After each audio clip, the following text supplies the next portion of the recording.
season officially ended in the mother country, where the Tampa Bay Bandits, led by coach Steve Spurrier, tried to fashion a win against Jim Morris' league champion Philadelphia Stars. Bandit ball is the name of the game in Tampa, and that means anything goes. Here on British soil, the razzle-dazzle reached royal proportions.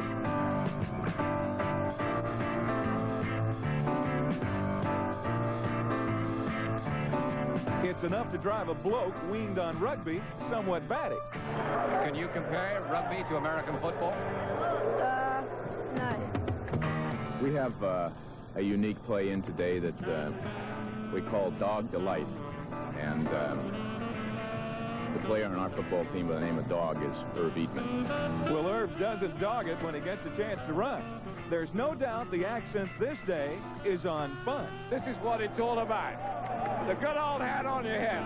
Tampa even features a play where a lineman tackles his own quarterback.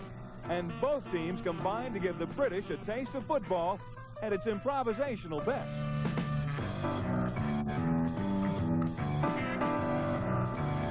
You have to take your hat off to these guys, for after a long season, they're still going strong. And nobody wants to lose.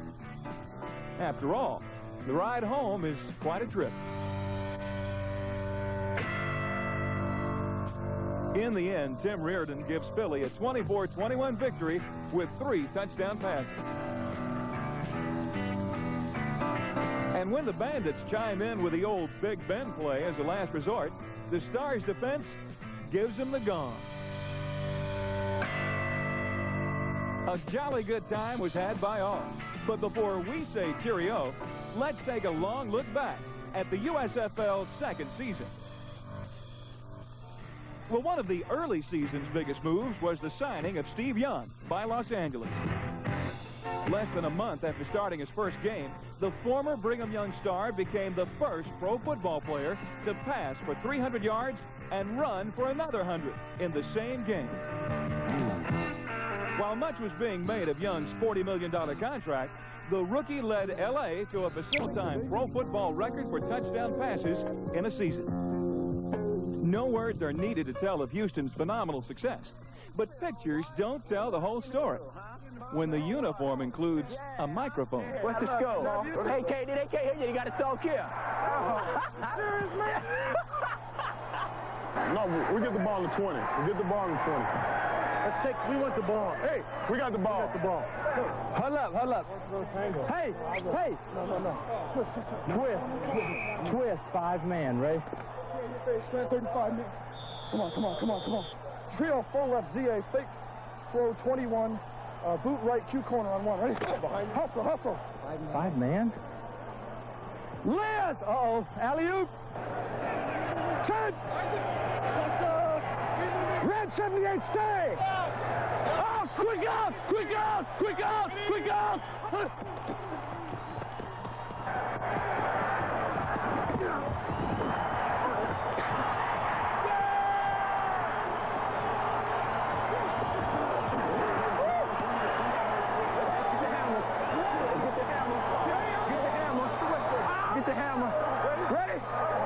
Well, when it came to celebrations, the league's loveliest and liveliest were led by the USFL's First Ladies of Dance. Well, shake it up, baby, now. Shake it up, baby. Twist and shout. Come on, baby, now. Come on, baby. Come on and work it on out. Work it on out. Well, work it on out. Work it on out. You know you look so good. Look so good. You know you got me going now. Got me going. Just like I knew you would. Like I knew you would.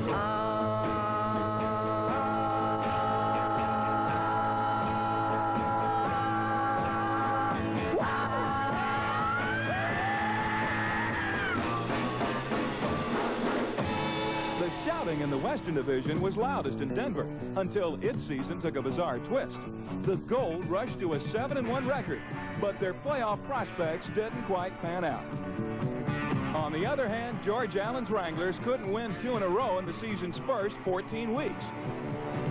But behind quarterback Greg Landry and 1,000-yard rushers Kevin Long and Tim Spencer, they won their last 4. snuck into the playoffs, and went all the way to Tampa Bay. The most romantic Western drama was that of Chuck Hutchison, who reversed the fortunes of an Oakland team that lost its first 9 games. Take it away from him right from the very beginning now. Let's go. Let's go. Behind the exuberant Hutchison, the resurgent Invaders won 7 in a row and rode his infectious spirit to a heartwarming conclusion. The only other thing this win gave us is 4 hallelujahs on the way to 5. 4 hallelujahs on 3. 1, 2, 3. Hallelujah! Hallelujah! Hallelujah! Hallelujah! Oakland's happy ending came from hanging in. But sometimes hanging in is easier than hanging on.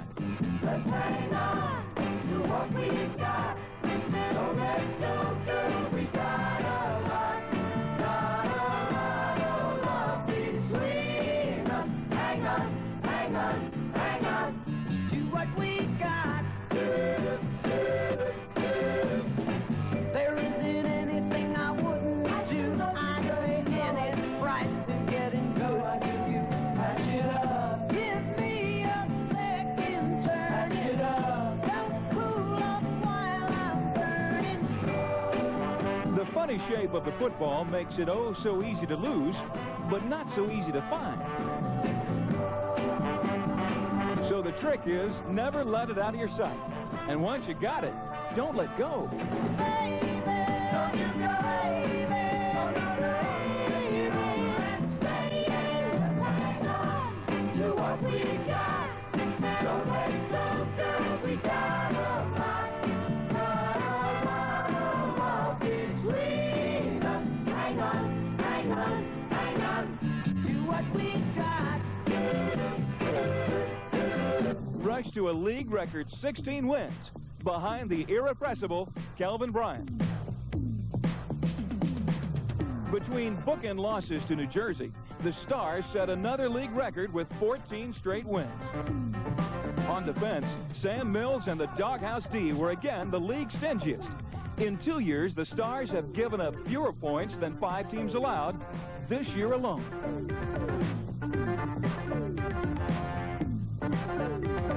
The Stars personify the team concept, and they just do so many things right.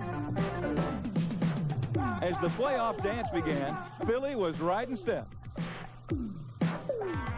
The first round featured defending champion Michigan at Los Angeles in a game that only seemed like it lasted forever. It took 3 overtimes before LA's Mel Gray finally ended the longest pro football game ever played. Meanwhile, Jim Kelly and the explosive Houston Gamblers had things their own way for a while against Arizona in their first-round playoff match. Then Greg Landry went to work. The 37-year-old quarterback guided the Wranglers to 2 fourth-quarter touchdowns, including the game winner to Doug Dennison. So in the Western Conference Championship game, it was Arizona hosting L.A., with the Wranglers forced to play catch-up after trailing by 10 in the first half.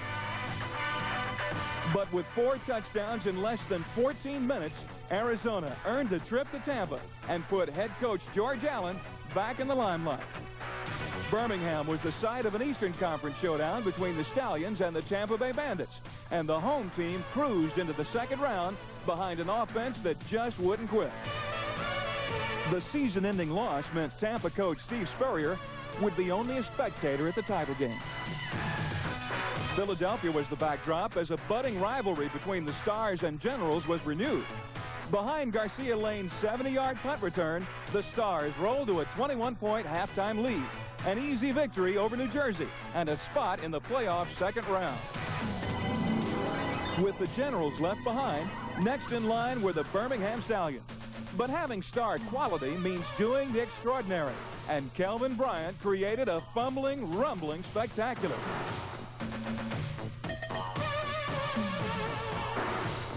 Though Philly didn't get this call, the Eastern Conference Championship game was in the Stars. So it was the Stars versus the Wranglers, all eyes on Tampa Bay.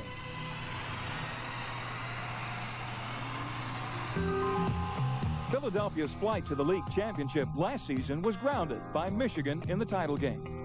This year, the Stars' goal was not just to go to Tampa Bay, but to claim the trophy they were denied. And on the opening drive against Arizona, Chuck Fusina got him off to a rousing start. Fusina to throw, looks at the end zone, fires downfield, complete at the 4-yard line. Tom Donovan with a catch with heavy pressure. And Brian Thomas did the rest. The handoff goes to Brian Thomas. Thomas charging into the end zone. Touchdown, Philadelphia. While George Allen looked on with concern, Fusina completed his first 10 passes and even managed to turn near disaster into gold.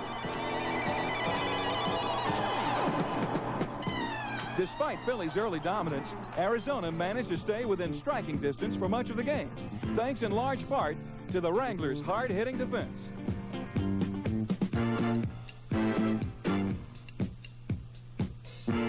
Philadelphia also committed 3 costly turnovers, and for a time, it appeared the Wranglers' knack for second-half rallies would claim still another victim. But Jim Mora's defense wasn't about to let this one slip away, and Buddy Moore closed the door. Receiver wide left side is Tremaine Johnson. Lone setback long behind Landry, who drops the throw. Sets up the 7. Some time. Now he's going to be hit. Fumbles the football. Picked up by the Philadelphia Stars at the 11-yard line. Philadelphia's 23-3 triumph satisfied their year-long wait and put them head and shoulders above the rest. This time, it was the Stars' locker room that was bubbling with pride.